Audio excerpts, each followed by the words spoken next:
semuanya, welcome to Hat-Trick Alpha Omega C. Kami harap kalian tidak merasa canggung dengan cara kami mengangkat tangan, melompat, menyanyi, atau mendengarkan bahasa-bahasa yang mungkin asing bagi teman-teman. Karena kami percaya bahwa lagu dapat membangkitkan setiap iman kita dan itu merupakan ekspresi kita mengasihi Tuhan. Hat-Trick Alpha Omega C adalah tempatnya anak-anak muda yang tidak sempurna. Jadi kalau di antara Anda ada yang punya kawan ataupun keluarga yang merasa tidak sempurna, kalian bisa ajak mereka untuk bersama-sama terhubung lewat ibadah online ataupun hadir di ibadah onsite. Di Hat-Trick AOC ini kita berusaha membangun suasana yang antusias dan semarak dalam setiap ibadah, baik secara online maupun onsite. Jadi kita sangat mengajak teman-teman untuk berpartisipasi dan responsif dalam ibadah ini. Feel free untuk ikut bertepuk tangan, mengangkat tangan, tersenyum, dan menikmati apa yang sedang berlangsung. Atau bilang yes, wow, atau amin saat pembicara mengatakan sesuatu yang positif atau memberkati teman-teman. Untuk yang mengikuti ibadah secara online, kalian bisa mengetik respon yang positif dan membangun di kolom komentar. Jangan lupa untuk tetap mematuhi protokol kesehatan, pastikan masker tetap kita gunakan, dan kita bisa menyapa satu dengan yang lainnya dengan ramah dan senyum atau melambaikan tangan tanpa harus bersentuhan fisik. Berikut ini beberapa informasi yang akan aku sampaikan. Ibadah raya setiap hari Minggu, 2 kali ibadah jam 8 dan jam 10 pagi. Jangan lupa untuk mendaftarkan link yang sudah dibagikan terlebih dahulu. Informasi ibadah bisa dikontak di PKS masing-masing. Ibadah online juga akan tayang dan bisa diakses di setiap minggunya mulai jam 8 pagi. Teens Online Service juga bisa diakses di YouTube Alpha Omega C hari Minggu jam 7 pagi. Jangan lupa untuk subscribe, like, komen, dan share link kepada teman-teman lainnya supaya kita bisa terberkati bersama-sama. Jangan lupa setiap hari Kamis jam 8 malam, Alpha Omega C mengadakan Worship and Word di mana kita bisa menyembah bersama dan teman-teman juga bisa didoakan secara personal. Mari join via IG Live, Instagram Son of Praise Official, dan juga YouTube Live Alpha Omega C. Ajak saudara dan kawan-kawan kita untuk join bersama. Buat teman-teman yang rindu memberikan persembahan secara online, teman-teman bisa memberikan ke rekening di bawah ini. Itu saja informasi yang aku sampaikan. Enjoy the rest of the service. God bless you.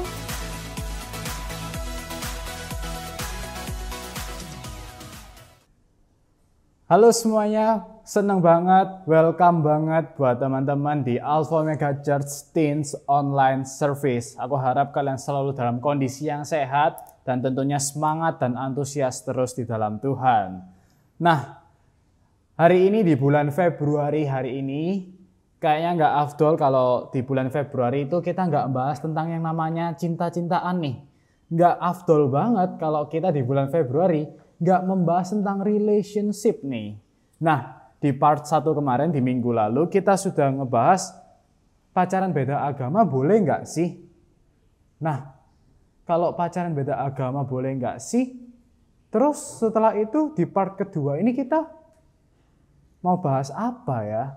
Tentunya lebih detail lagi, lebih dalam lagi. Dan pasti sering teman-teman tanya tentang hal-hal ini. Oke lah, mungkin lingkungan teman-teman lagi di antara orang-orang yang seiman, satu agama dengan kalian, sama nih agamanya. Terus setelah itu kalian bakal kepikiran nih,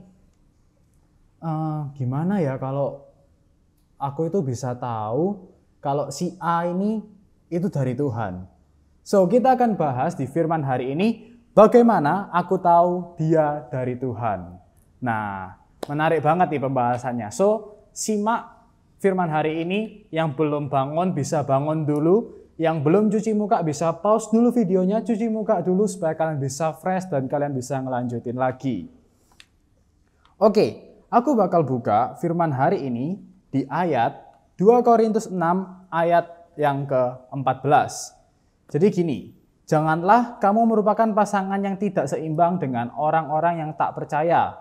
Sebab persamaan apakah terdapat di antara kebenaran dan kedurhakaan? Atau bagaimanakah terang dapat bersatu dengan gelap? Nah, di ayat tersebut dijelaskan tentang pasangan yang nggak seimbang. Contoh pasangannya nggak seimbang itu kayak gimana sih? Tentunya yang pertama itu ya yang latar belakangnya berbeda, mungkin dari keluarga yang kurang utuh, mungkin juga dari latar belakang yang berbeda agamanya. Itu semua pasti punya rintangan dan pasti berat buat ngejalani hubungan-hubungan kayak gitu. Dan di situ dijelaskan bahwa gimana gelap dan terang itu bisa bersatu. Gimana kebenaran dan kedurhakaan itu bisa bersatu. Nah, kalau misalnya latar belakangnya sudah berbeda, agamanya sudah berbeda, ya jangan diterusin, stop sampai situ aja, jangan terus ke hubungan.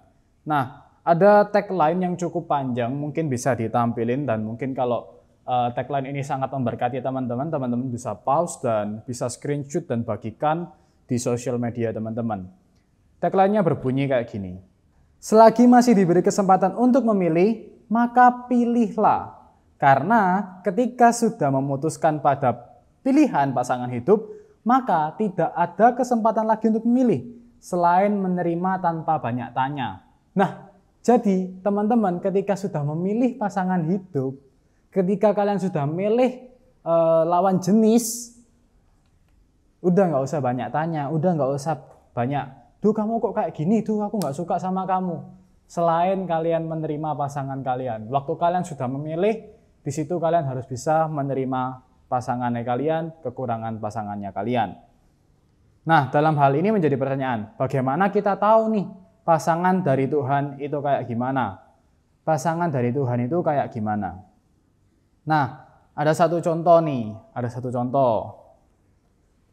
Siapa sih yang ada di Indonesia, yang warga negara Indonesia, yang nggak kenal sama Presiden Jokowi? Pasti semuanya tahu, pasti semuanya kenal, pasti semuanya ngerti beliau ini siapa, keluarganya berapa, anaknya berapa, istrinya berapa, ya pasti semuanya sudah tahu. Tapi berapa banyak yang dengerin di video ini tahu nomor WhatsApp-nya Pak Jokowi? Waduh, kayaknya nggak ada ya. Ada yang setiap malam chattingan sama Pak Jokowi? Nggak ada. Banyak orang kenal, banyak orang yang kita tahu, banyak orang yang kita deketi, tapi kita nggak mengenal secara dalam pribadi-pribadi mereka. Cara kita buat ngedeketi mereka, cara kita tahu makanan favoritnya apa, warna favoritnya apa, style fashionnya itu gimana, atau hobinya apa, semua akan kita ketahui kalau kita membangun komunikasi sama gebetan kita. Nah, tentu juga ngeluangin waktu, perasaan kita, semakin tulus hatinya kita, pasti makin dekat hubungan yang terjalin. Nah, gimana sih cara kita mengetahui benar-benar pasangan ini benar-benar dari Tuhan? Yang pertama, sebelum komunikasi sama pasangan kalian nih, pastikan bahwa komunikasimu dengan Tuhan itu akrab. Jadi sebelum kamu memutuskan untuk komunikasi dengan gebetanmu, calon gebetanmu nih, pastiin kamu punya komunikasi dengan Tuhan yang akrab. Nah, kenapa harus kita pastiin hubungan kita sama Tuhan itu harus akrab? Nah, di 1 Korintus 11 ayat 11 sampai 12. Namun demikian, dalam Tuhan tidak ada perempuan tanpa laki-laki dan tidak ada laki-laki tanpa perempuan. Sebab sama seperti perempuan berasal dari laki-laki, demikian pula laki-laki dilahirkan oleh perempuan. Dan segala sesuatu berasal dari Tuhan. Nah, segala sesuatu itu berasal dari Tuhan. Segala sesuatu itu berasal dari Allah. Jadi, kalau kita mau ngedeketin ciptaan Tuhan, atau lawan jenis kita, ya pastiin komunikasi kita sama Tuhan itu akrab. Pastiin kita itu berhubungan dekat sama Tuhan. Tiap hari renungan, tiap hari saat teduh sama Tuhan. Pastiin dulu hubungan itu dekat dulu sama Tuhan, baru kalian dekat sama pasangannya kalian.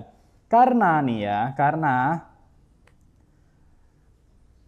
karena nih, sebelum kalian jatuh cinta sama wanita atau pria yang kalian idam-idamkan, kalian harus terlebih dulu jatuh cinta sama Tuhan dulu.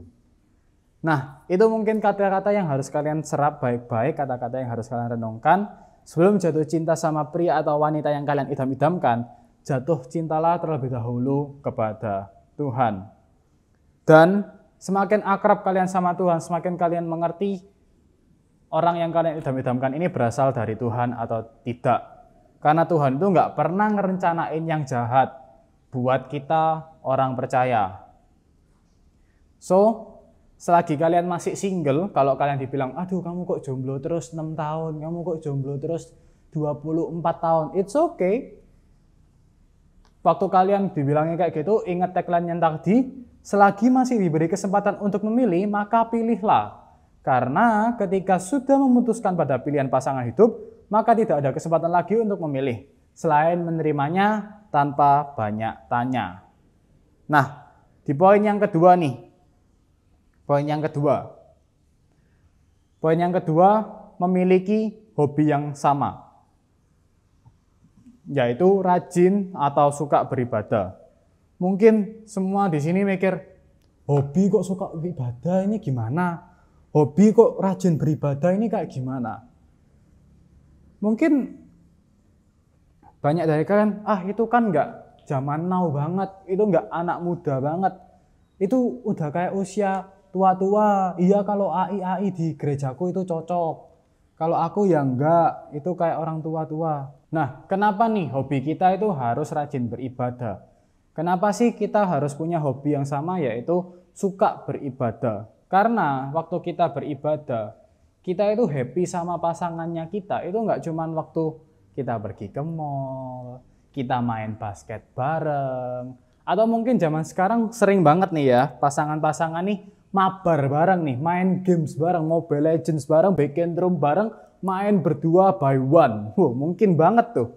Jadi banyak banget keseruan-keseruan duniawi yang bikin pasangan ini semakin bahagia tentunya di dunia ini. Tapi waktu kalian hobi beribadah, hobi rajin ke gereja, di situ kebahagiaan kalian bakal kekal selama-lamanya. Dan Tuhan gak mau ngasih kebahagiaan itu cuma sekarang aja. Tuhan ngasih kebahagiaan kalian kekal. So, sebelum kalian ngelakuin hobi-hobi kalian yang ada di dunia, pastiin kalian hobi dulu dalam beribadah satu sama lain. Hobi dulu rajin beribadah satu sama yang lain. Nah, di poin yang ketiga, berhati-hatilah pada pandangan pertama karena bisa salah pilih. Nah, ada kalimat berkata kayak gini, tidak ada yang salah dengan cinta pandangan pertama. Tapi jangan lupa untuk melihat yang kedua kalinya. Pandangan pertama tidak selalu menandakan bahwa itulah menjadi ukuran. Tapi kita sering lupa pandangan kedua, ketiga, keempat, dan seterusnya. Apakah perasaanmu itu sama nih, sama kayak yang pertama? Atau kamu meragukan hal itu? Sebab pandangan kedua, ketiga, dan seterusnya itu sudah banyak yang mempengaruhi pikiranmu dari luar. Mungkin sudah, aduh aku kecewa banget nih. Akhirnya pandangan kedua ketiga udahlah biasa aja, udah nggak mau, takut kecewa lagi, jadi lebih berhati-hati lagi. Nah, di Alkitab di Amsal 21 ayat yang kelima ada bunyinya kayak gini, rancangan orang rajin semata-mata mendatangkan kelimpahan, tetapi setiap orang yang tergesa-gesa hanya akan mengalami kekurangan. Jadi hati-hati kepada cinta kalian, hati-hati kepada cinta pada pandangan pertama. Karena waktu kalian terburu-buru, tergesa-gesa hanya akan mengalami kekurangan. Nah, kemudian ada di Amsal 19 ayat 2b, juga berkata kepada orang yang bergesa-gesa akan salah langkah. So, hati-hati banget dalam memilih pasangan hidup. Nggak usah buru-buru, nggak usah ngelihat temanku sudah punya, ceceku sudah punya, kokoku sudah punya, saudara-saudaraku sudah punya pasangan, kok aku belum? Tenang aja, jangan tergesa-gesa. Waktu kalian terus berhubungan dekat sama Tuhan, terus beribadah sama Tuhan, pasti Tuhan bakal ngasih pasangan yang sepadan, seimbang dengan kalian. Nah, lalu apa sih aplikasinya buat kita anak-anak muda ini? Yang pertama, mengingatkan kita pentingnya melibatkan Tuhan dalam hidup kita. So, dalam apapun kondisinya kita, dalam apapun sikonnya kita nih anak-anak zaman sekarang, selalu libatkan Tuhan. Waktu kamu lihat, aduh, cewek itu kok cantik banget ya. Aduh, si A ini kok cantik banget ya. Aduh, si B ini kok ganteng banget ya. Aduh, aku tuh suka banget loh sama dia. Dia itu rajin, dia itu baik. Tapi waktu mereka baik, kamu nggak tahu di belakangnya. Dan waktu kamu nggak tahu di belakangnya, di situ saatnya kamu buat ngelibatin Tuhan. Dan semakin pekalah kepada Tuhan. Jadi apapun yang kalian jalankan hari-hari ini, tetaplah berjalan pada kehendaknya Tuhan. Terus yang kedua, pentingnya hikmat Tuhan dalam memilih pasangan hidup. Ya mungkin kalian, aduh hikmat lagi. Hikmat dari Tuhan itu membawa kepada keputusan yang tepat. Sebab seorang pria dan wanita yang sempurna, dan begitu juga kalian pasti juga mendambakan pasangannya sepadan, seirama sama kalian, ya didapetinnya dari mana? Ya dari hikmat Tuhan. Dengan cara apa? Ya bergumul, beribadah, saat teduh sama Tuhan terus. Oke, itu aja dan aku bakal nyampein konklusi pada hari ini bahwa gimana cara kita mendapatkan pasangan hidup. Sebelum kalian mencari pasangan hidup, sebelum kalian jatuh cinta sama pasangan kalian, sebelum kalian jatuh cinta sama pria atau wanita yang ada di sekolah kalian atau dimanapun, pertama yang harus kalian lakuin yaitu jatuh cinta dulu sama Tuhan. Saat teduh sama Tuhan, beribadah terus sama Tuhan, baru kalian cari dan tanya apakah dia beneran dari Tuhan atau tidak. Dan yang harus diaplikasikan, mengingatkan kita bahwa setiap kali kita hidup, setiap kali kita punya rules, kita punya tantangan, challenge dalam hidup kita, selalu melibatkan Tuhan dalam hidup kita, selalu percaya, selalu berdoa supaya hikmat itu bisa datang ke kehidupan kita. So itu aja firman Tuhan hari ini, dan kita akan tutup ibadah kita hari ini dengan berdoa. Mari kita bersatu dalam doa. Tuhan, terima kasih buat anugerah Tuhan pada hari ini, telah menyempatkan kami buat mendengarkan ibadah pada hari ini ya Tuhan. Biarlah Tuhan firman yang disampaikan hari ini bisa menjadi berkat, bisa menjadi rema yang baik buat kami secara pribadi ya Tuhan, dan selalu mengandalkan Tuhan dalam apapun, setiap problem kami, masalah kami ya Tuhan. Ajari kami supaya kami nggak malu buat tanya sama Tuhan apakah pria yang aku pilih, cowok yang aku pilih ini beneran dari Tuhan atau enggak, cewek yang aku pilih ini beneran dari Tuhan atau enggak. Ajari kami ya Tuhan supaya bisa mendapatkan jalan-Mu dan mendapatkan yang terbaik, dan hikmat Tuhan boleh tercurah atas kehidupan kami ya Tuhan.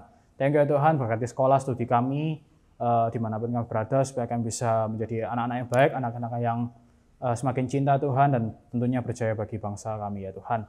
Terima kasih, dalam nama kami sudah berdoa dan mengucap syukur, haleluya, amin. Oke, itu aja firman hari ini. God bless and see you guys.